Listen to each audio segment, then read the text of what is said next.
Okay, so this video is about the continent of Africa and the languages and the culture of Africa and how it's progressed over a long period of time. And so take a look at this PowerPoint and I'll help you understand a little bit more about what happened in Africa after the decolonization of Africa and during the colonization of Africa. As you can see, Africa is a multilingual continent.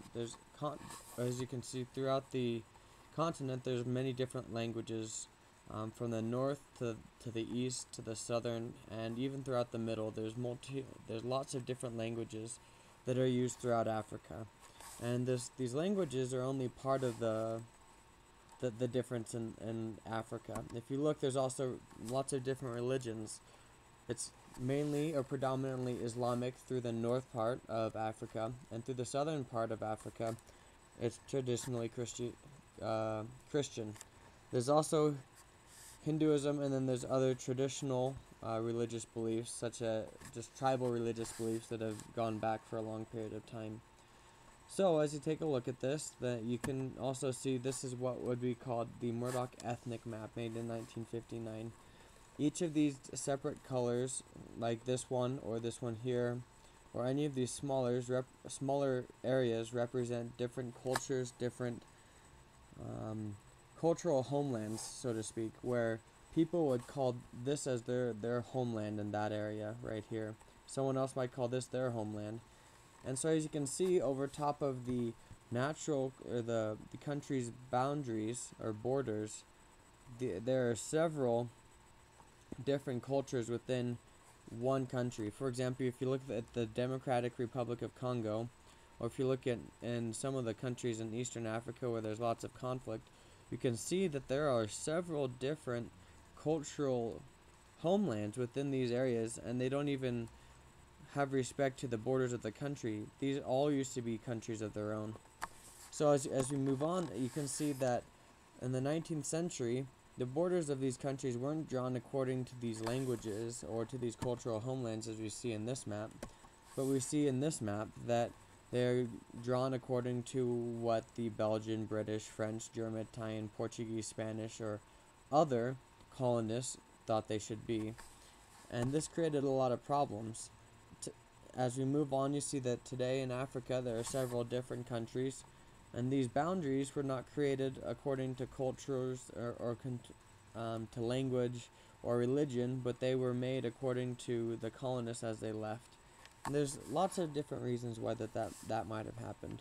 And so as that happens, there could be lots of conflict between these countries, within these countries, because the people in these countries all of a sudden have one system of government that's ruling many different tribes that have different beliefs and different cultures.